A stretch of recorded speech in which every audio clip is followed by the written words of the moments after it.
Khalistan movement unfortunately दोबारा उसका propaganda खासकर बाहर के देशों में दोबारा पिकअप हो रहा है, जिसकी वजह से मैंने एक पहले भी वीडियो किया था about why Khalistan movement can never succeed. उसका भी मैं लिंक आपको समरी में दूंगी और आप देख सकते हैं। मगर आज मैं कुछ और एक्सक्लूसिव खबर लेके आई हूँ आपके लिए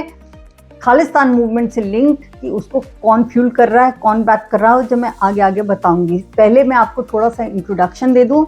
कि खालिस्तान मूवमेंट 1970s में शुरू हुआ और वो भी शुरू होना नहीं था, एक कुछ पॉलिटिकल मिसस्टेप्स हो गए। वो अकाली दल की डोमिनेंस नहीं चाहती थी इंदिरा गांधी, जिसकी वजह से उन्होंने खुद भिंडरावाला को इनिशियली सपोर्ट किया and he letter became a फ्रैंकेनस्टीन monster for her. बाद में कुछ अनफॉर्चुनेट इंसिडेंट्स जो वहाँ पे पंजाब में हुए, दे लेड टू वायलेंस लेटर, जिससे 1980s में आप जानते हैं इंदिरा गांधी की डेथ भी हुई, असैसिनेशन हुई, एयर इंडिया का कनिष्का बॉम्बिंग हुआ और उसके बाद मिलिटेंसी का एक डेकेड हुआ which actually set back Punjab for a very very long time. ये तो बिकॉज कि ग्राउंड में भी आज के डेट में इंडिया का कोई सिख खालिस्तान नहीं चाहता और ये प्रोपेगेंडा सिर्फ बाहर हो रहा है, जिस कारण से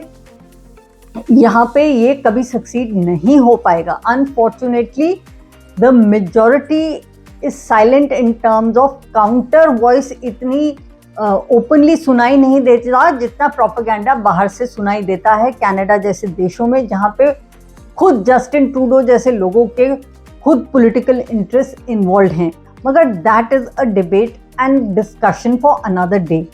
आज जो मैं आपके सामने बात लेके आ रही हूँ वो ये कि सडनली यहाँ नॉर्थ अमेरिका में, खासकर कनाडा में, यहाँ तक कि कनाडा के साथ हमारे इतने पॉलिटिकल रिलेशंस खराब हुए हैं, बीच में जस्टिन ट्रूडो के साथ हमारे इतना मतभेद हुआ है। उसके अलावा लंदन में, ऑस्ट्रेलिया में सडनली डिफेसिंग ऑफ टेम्पल्स हो रहा है या डिफेसिंग ऑफ इंडियन हाई कमीशन हो रहे हैं। ये क्यों हुआ? इसके पीछे जो मैं एक्सक्लूसिव इंफॉर्मेशन एक्सेस करके आपके साथ जो शेयर कर रही हूँ वो है कि बहुत बड़े हद तक, हालांकि इनिशियल ईयर्स में 1980s में पाकिस्तान ने बहुत इंटरवीन किया था, अब सबसे ज़्यादा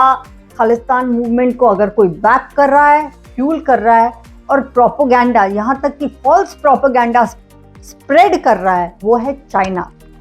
और इसका मैं आपको साथ में एविडेंस बताऊंगी जो निकल के आया है कि किस तरह से ये China is now involve in funding and fuelling the separatist movement in India. Actually Chinese think tank बहुत समय से चाहते हैं कि द ग्रेट इंडियन फेडरेशन का ब्रेकअप हो और बहुत समय से सोच भी रहे थे, मगर अब जब से खासकर हिमालयन रीजन्स में इंडिया के साथ इनका कॉन्फ्लिक्ट बढ़ा है, बॉर्डर डिस्प्यूट बढ़े हैं और इंडियन सोल्जर्स ने इन्हें धक्का मारने की पीछे कोशिश की है, तब से ये ज़्यादा एंटेगोनाइज हो गए हैं। पहले धीरे धीरे धीरे चाहे वो टेरिटरी में आगे आते थे, इतना इंडियन रेजिस्टेंस उन्हें फेस नहीं करना पड़ता था बॉर्डर पे जितना अब करना पड़ रहा है, जिस वजह से China is now trying to adopt other tactics so that कि इंडिया में डिस्टेबलाइज करने की पूरी वो कोशिश करे। जिस वजह से मैं आपके पास जो आज इंफॉर्मेशन लेके आई हूँ कि वो कैसे सिर्फ खालिस्तान मूवमेंट को नहीं, उन्होंने नॉर्थ ईस्ट में भी डिस्टर्बेंस करने की कोशिश की और यहाँ तक कि वो लोग एक लेबोरेटरी टेस्ट जो कहा जाए वो करते रहते हैं, चाहे वो तमिल सेपरेटिज्म का हो या उनकी सेक्टेरियन एस्पिरेशंस का हो या नॉर्थ ईस्ट का हो, वो टेस्ट करते रहते हैं कि कहाँ पे इंस्टेबिलिटी इंडिया में फैलाई जा सकती है और किस चीज़ को फ्यूल किया जा सकता है। यहाँ तक कि एक लीडिंग चैनल ने दल खालसा के नाम है गुरचरण सिंह, उनसे इंटरव्यू किया और उनसे पूछा और उसने ओपनली कहा है कि उनका ऑफिस ऑपरेट कर रहा है बीजिंग में। बीजिंग जो चाइना की कैपिटल है, वहाँ पे दल खालसा का ऑफिस होना, आप अपने आप में सोचेंगे कि सडनली कि ये चाइना किस तरह से सपोर्ट कर रहा है और फंड कर रहा है इन खालिस्तानी प्रोपेगेंडिस्ट को। क्योंकि अमेरिका में भी जो सोशल मीडिया एकदम इरप्ट होता है और खालिस्तान का सडनली सोशल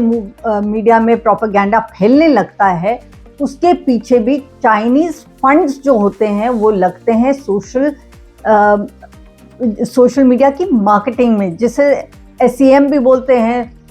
जो सर्च इंजन मार्केटिंग होती है। ट्विटर पे जो पैसा लगता है, फेसबुक पे पैसा लगता है, उसको एकदम कि फैला दिया जाए। इस कितना ज़्यादा प्रोपेगेंडा हम उसको एक वर्ल्ड वाइड फोरम पे ला पाएँ और उसका एक बहुत ज़्यादा वो कर पाएँ कि इतना ज़्यादा एजिटेशन चल रहा है। हालांकि Khalistan even abroad is a fringe group, क्योंकि इंडिया में तो ज़ीरो सपोर्ट है। बाहर जो अब्रॉड के डायस्पोरा है, वहाँ के गुरुद्वारों में ये लोगों को इस तरह से दल खालसा के लोगों को उस तरह से पे कर करके उन गुरुद्वारों में भेजते हैं और इस तरह का प्रोपेगेंडा भी फैलाने की कोशिश कर रहे हैं।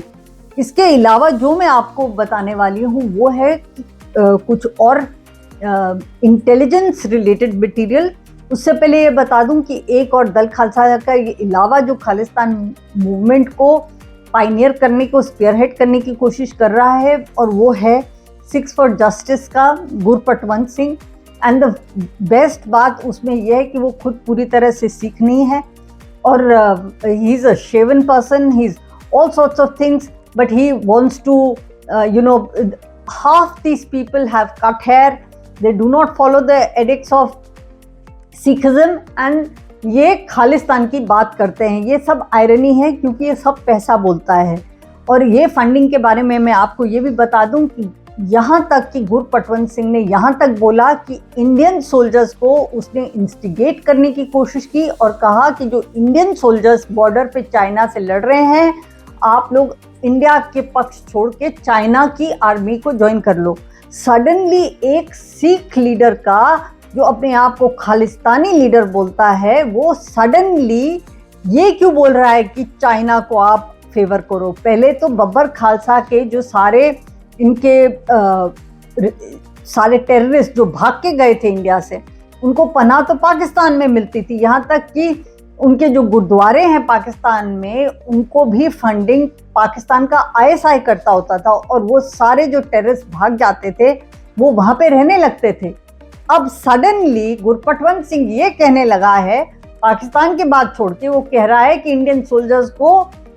एक तरह से रिबेलियन करना चाहिए और चाइनीज साइड जाके ज्वाइन कर लेना चाहिए। उसके अलावा जो एविडेंस सामने आया है वो है साइबर एविडेंस, जो मैं आपके साथ शेयर करूंगी। बहुत ही इंटरेस्टिंग इंफॉर्मेशन ये है जो अमेरिका से निकल के आई है।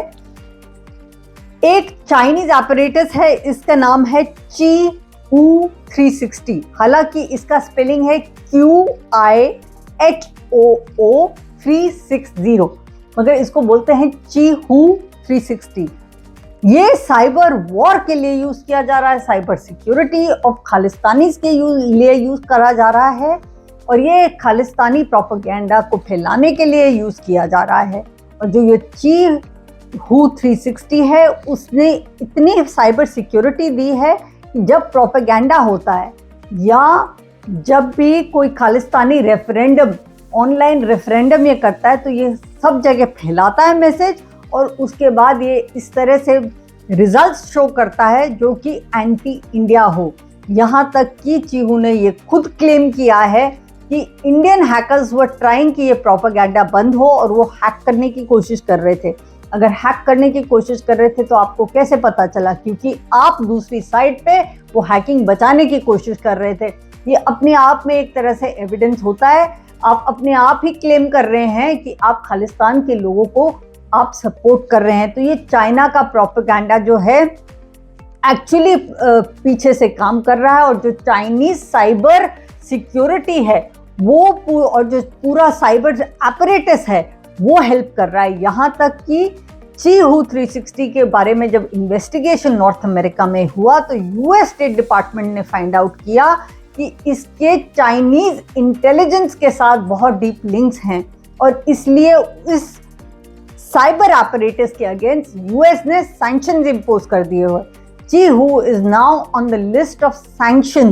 सैंक्शनड वेबसाइट, मतलब जिनके अगेंस्ट सैंक्शन इम्पोज किए गए हैं अमेरिका में, उनकी लिस्ट में इसका नाम आ गया है, क्योंकि इसका जो प्रोपेगेंडा का जो सारा काम कर रहा है खालिस्तानी, इससे क्लियरली पता चलता है कि चाइनीज इंटेलिजेंस लोग इनको हेल्प कर रहे हैं या उनके ऑर्डर्स पे ये काम कर रहा है, क्योंकि कम से कम एक थ्रेड तो एक्सपोज हो गई कि चीहू और चाइनीज इंटेलिजेंस जो है वो इंटरकनेक्टेड है, और इस पर्टिकुलर इंटरफेस को एक्सपोज किया अमेरिका ने और इस प्लेटफॉर्म को इसलिए सैंक्शनड वेबसाइट्स की लिस्ट पे डाला। तो ये बहुत ही एक्सक्लूसिव इंफॉर्मेशन मैं आपके पास लाई हूँ कि किस तरह से ये चाइनीज सॉफ्टवेयर फर्म्स किस तरह से फ्यूल कर रही हैं खालिस्तानी प्रोपेगेंडा को, और कैसे खालिस्तानी जो ऑर्गेनाइजेशंस है पीछे बाहर एकदम टोटली पपेट्स हैं, पैसे के बिके हुए हैं, और बीजिंग तक में इन लोगों के ऑफिसेस हैं।